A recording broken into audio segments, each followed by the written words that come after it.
Vincent Scully Prize was created in 1999 to recognize and encourage those who have committed their lives to interpreting, improving, and helping us to understand the built environment. In doing so, they help us understand the world in which we live and help us to improve the built environment we leave behind as our legacy. The prize is named after Professor Vincent J. Scully, who is with us this evening, a brilliant teacher, author, and scholar. He has spearheaded the debate about the future of cities and the towns in the United States for over 50 years now. He has guided and inspired generations of architects, planners, as well as thousands of students who have taken his courses at Yale University and the University of Miami. His students have found their lives and viewpoints forever changed by their experiences with him. No other single person in the field has had a greater impact on the way Americans feel about the places we build. He is also the first recipient of this award. Created as a private institution by an act of Congress in 1980, the National Building Museum welcomes more than 350,000 visitors a year to its extensive exhibition and education programs. It regularly features lectures by leading architects from around the world, and it has become a vital forum for exchanging ideas and information about such issues as the revitalization of urban centers, the quality design of affordable housing, and environmentally sensitive design and construction. Through such awards as the Vincent Scully Prize, the museum also recognizes individuals who contribute to the understanding and improvement of the built environment. There is one thing which distinguishes him, which is not in the buildings and not in the organization. It is the extraordinary sense of humanity that he has, the great depth of real feeling for real people wherever they find themselves in society. He is the leader of his faith. He's a man who represents the very best in Islam, something that all too often we tend to forget these days, that Islam carries with it values and a culture from which we can all learn. And so it is especially wonderful tonight that he's being honored with this prize for the built environment at a time that we're also thinking of the work that he's done at the human level and indeed the level of faith and morality. And so tonight we have the pleasure of hearing some music from two remarkable players, two great artists who have joined us. Humayun Saki, who is considered by many the finest rubab, that's lute player, of his generation. He studied with Ustad Omar, and he performs in a style of music which reflects the classical raga tradition of North India, and where he infuses instrumentation and rhythms and ornamentation from his Kabuli heritage. And he will be accompanied by Muhammad Essa, who's performing on the tabla.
present the Vincent Scully Prize to His Highness for his contributions to improving the built environment. At the same time, we pay tribute to the immense positive impact the Aga Khan and his Aga Khan Development Network and the Trust for Culture are making to the world in general by providing a beautiful and inspiring window into the Muslim world. His Highness shared with me tonight a piece of news that I find especially inspiring. In addition to the physical aspect of the prize, which is sitting here beside me, there is also a cash prize of $25,000.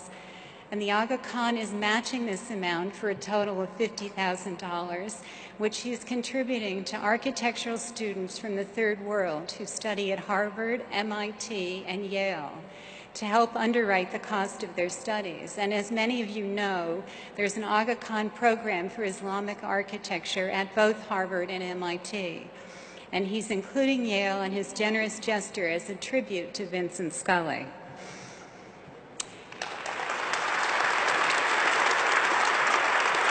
Your Highness, please join me on stage.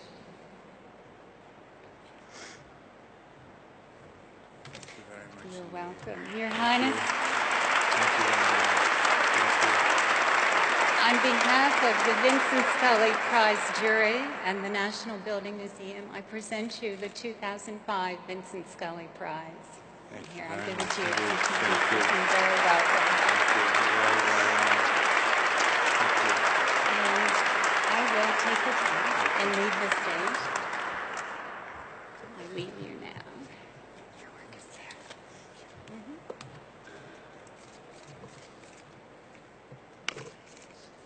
Ladies and gentlemen, thank you for your presence here this evening. And thank you to the National Building Museum for honoring me with this recognition. I am humbled to receive an award carrying the distinguished name of Vincent Scully. His work as a teacher and critic has reminded the world of the importance of a humane architecture that both respects the past and embraces the future. I might add that my only regret as a Harvard man was that Mr. Scully chose to do so much work at Yale. Ladies and gentlemen, some 30 years ago I began to question why architecture in the modern Islamic world seemed to have lost touch with the great achievements of its past. I began working with leading architects, philosophers, artists, teachers, historians, and thinkers from all religious faiths to establish an award for architecture. We sought to reshape and reposition knowledge and taste in the public psyche, and to change the behavior of the vast range of actors who shape the built environment.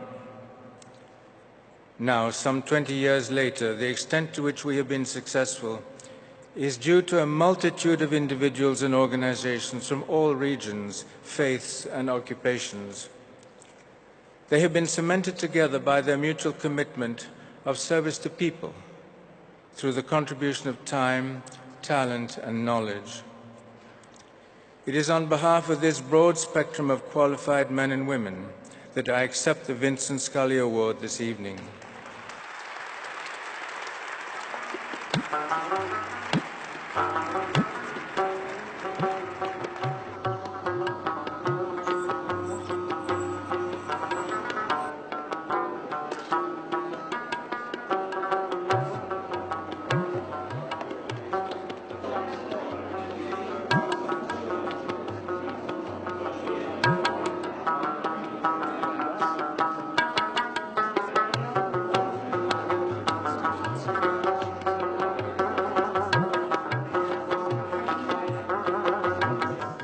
It is my distinct pleasure to welcome all of you to the museum and to this very special program this evening.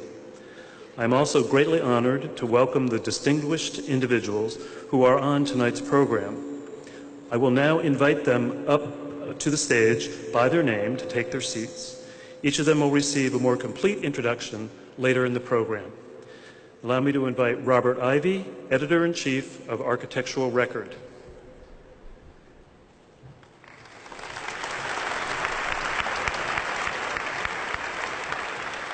Charles Correa, an internationally acclaimed architect from Bombay, India.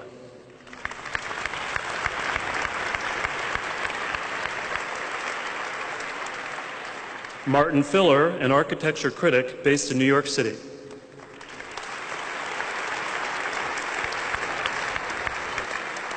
And our honored guest, His Highness the Aga Khan.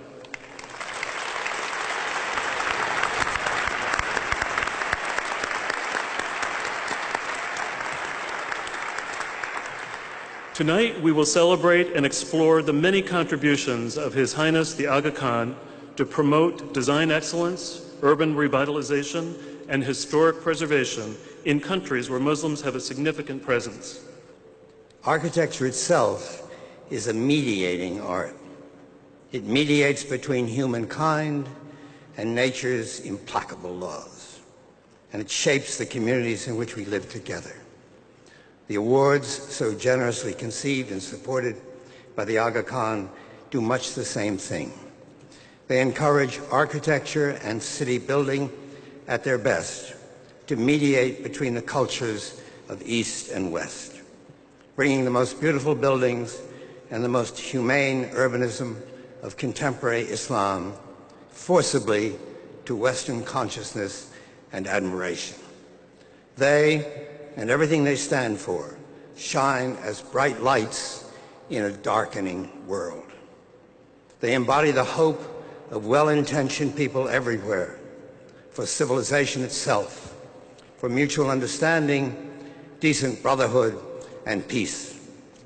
For this, the Aga Khan deserves our profoundest gratitude, and we take this occasion to thank him and to assure him that we share his faith in architecture's grand and healing role.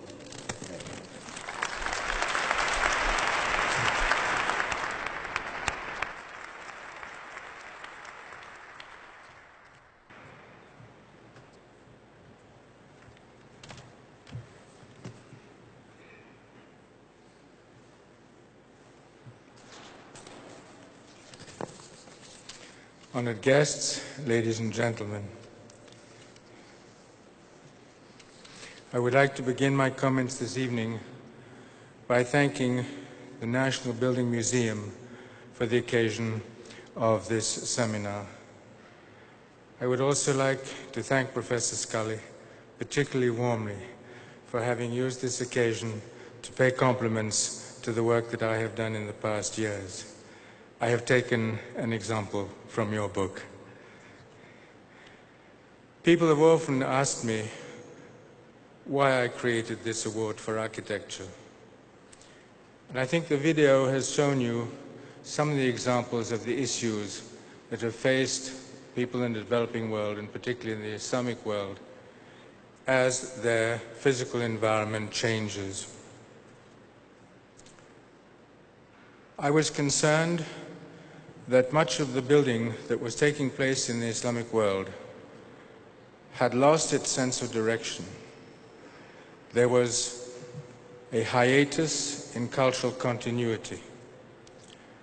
There was a lack of clarity and precision in the educational institutions that were forming the young architects of the future.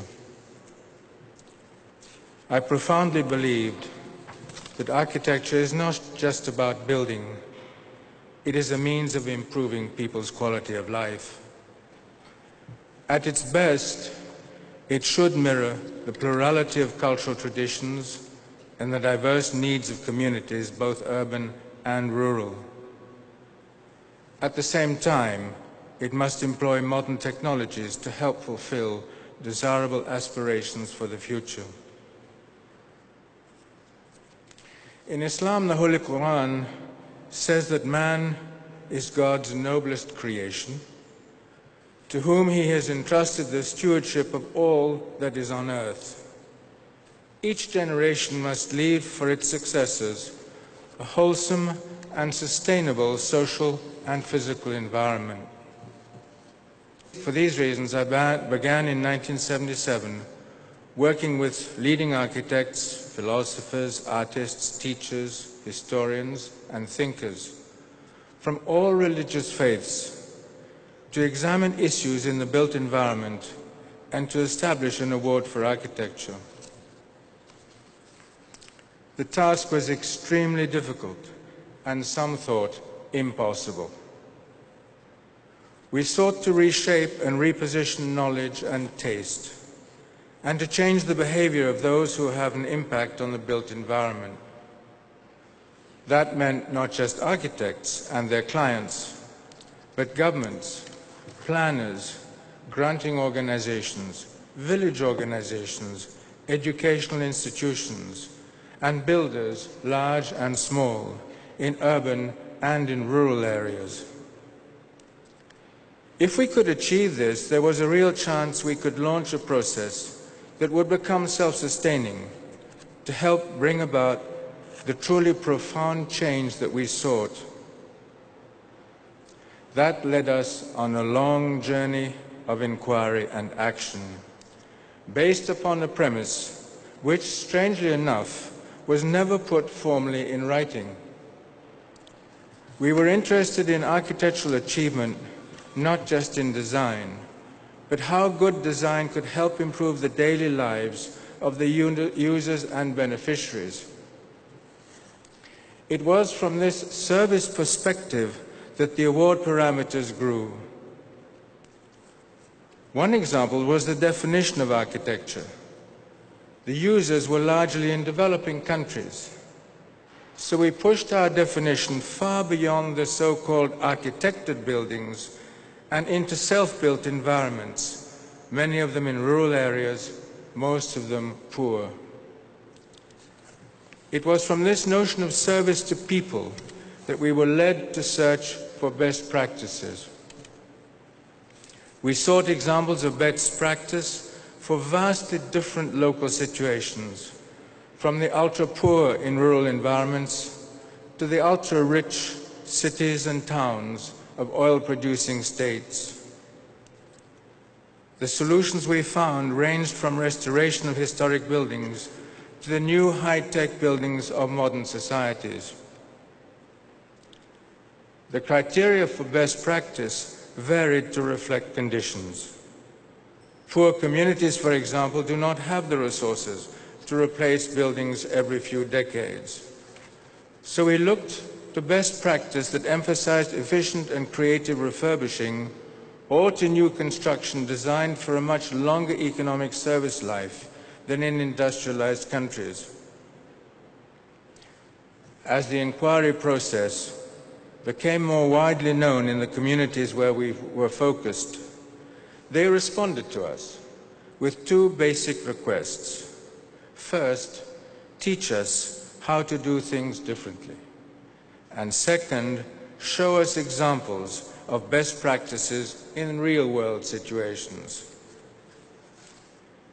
In response, a number of parallel programs were spawned to teach these best practices, such as the Program for Islamic Architecture at Harvard and MIT, and the online ArchNet resource, which supports global dialogue and research. We were challenged with finding ways of making these best practices available to broad segments of the population in order to have a continuous and positive impact. In the developed world, that would mean reaching the middle classes. In the developing world, it meant making these best practices accessible to the poor. We have had some success in this regard through our Historic City Support Program, which we launched to develop best practice models in the real world. That program has been applied in some of the poorest settlements, many of them in rural areas. We have shown how human and material resources can be applied to deteriorated and underused cultural assets. The result has been new economic activity and a better quality of life. So I am pleased that 28 years later, we have had some success in achieving our original goals.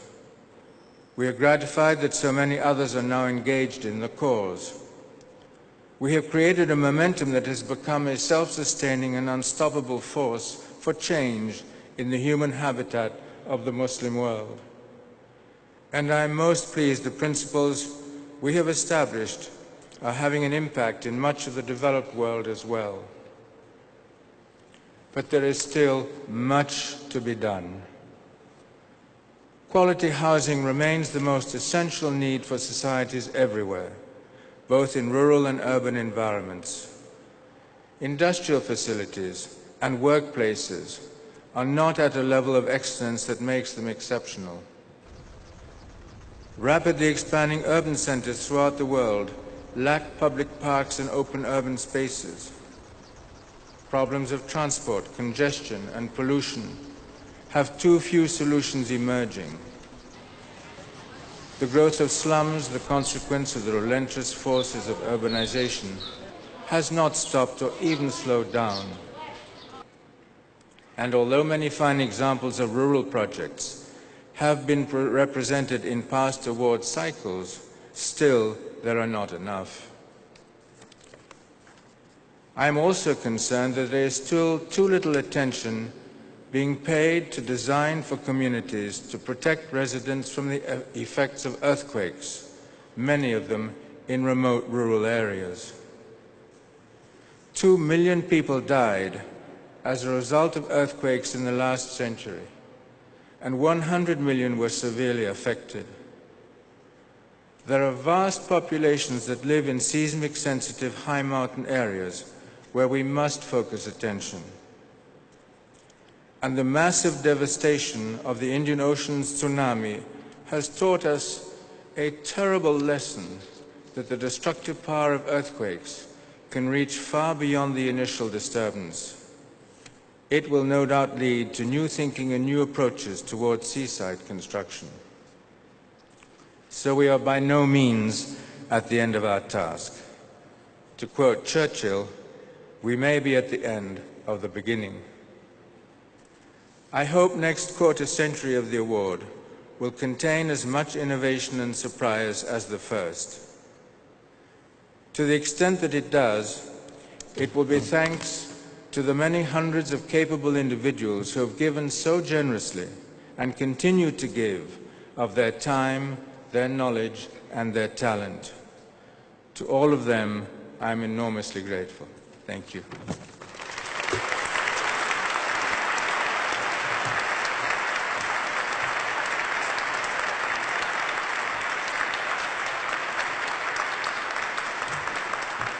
However, we share a unique opportunity to engage His Highness in a frank discussion, building on the work that he has done over these years and examining that work and the programs that surround it. While his own religious community is Islamic, residing on 4 continents, what relevance might the programs that he has established have for our own countries, cultures, for our own communities? What meaning can we draw from it? To achieve these goals, the museum has assembled a thoughtful small gathering on stage, and it will engage in a discussion. We're going to attempt to make this the grandest public space in Washington, as intimate as possible, and have a frank and open conversation.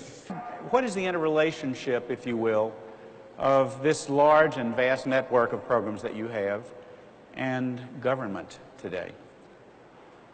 I'm not sure that there's an interrelationship with government as a government. I think the interrelationship is with the entities of civil society. And I think it's the entities of civil society which are going to be the carriers of change in the years ahead. In fact, this program is attempting to invest in the carriers of civil society. It's in education, it's in community organizations, it's in financing agencies. It's in fact, it's affecting the pillars of civil society, I think, which will become the anchors of change. Charles, what is the relevance of a word like style in say, East Asia or in Asia? What place does that rather ephemeral sounding word have in a place where needs are great? and populations are changing. I think to design or to create something elegant is a reward in itself. I mean, just because people are poor, they don't have to lead ugly lives. In fact, the irony is that some of the poorest societies in the world produce the most beautiful handicrafts, as you know. Mexico right next to you, Nepal, India, other places. No, I think I don't think they live with ugly things. I think in spite of their, they do very well. Martin, from your perspective as a journalist writing about and thinking about these projects, I'd be interested in your perspective on them as a group. What strikes you about the program or the group of projects? This is an award not going to star international architects, but to projects honoring, in many cases, patrons, the architects, of course, the communities who represent them. But the communication of the ideas is part of the challenge. It isn't merely that the award is excellent, it's how are those ideas conveyed and how are they perceived. I think by seeing and promoting the idea of architecture as something integrated into larger social developments, that you can't have architecture without education, you can't have education without healthcare, you can't have healthcare without architecture. It becomes a unified sense of architecture, and therefore the works that emerge from that point of view, I think, are more resonant. Yes, we want beauty, we want things that are attractive and are aesthetically pleasing, but not to have that as the final goal of architecture. What is the role of architecture and how is it addressing sort of this immense growth that is occurring right under your nose? The real thing is this business of opening up the structures of our cities. We've been very lazy about that. We, here in this country, this sentence of "Go West, young man" is the most politically profound statement of all, because it really says, don't hang around this place, use space as a resource. And we haven't done that enough. That's why you get squatters in these cities, in Rio de Janeiro. The program engages a number of those things that you've described. For instance, job creation, I would assume, through Historic Cities program. Could you comment on that?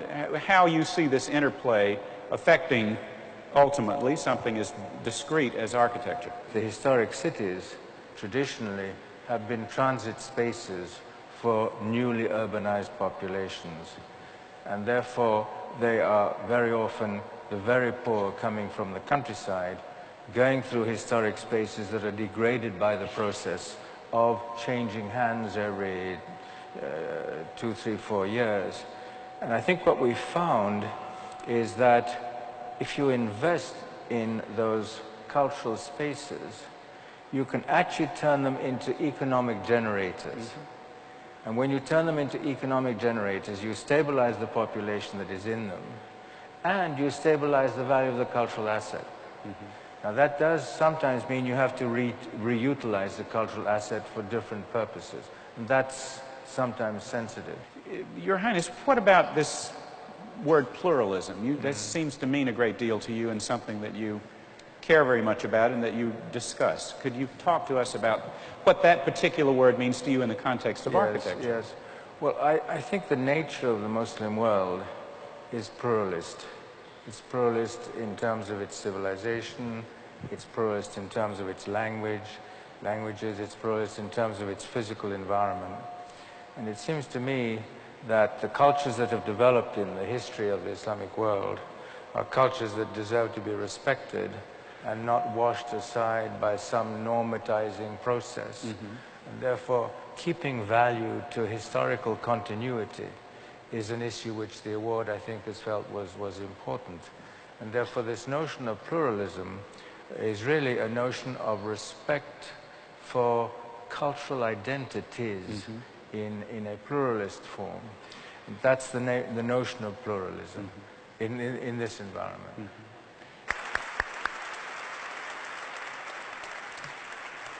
Your Highness, thank you again for honoring us with your presence and your wisdom. It's been a wonderful evening for all of us.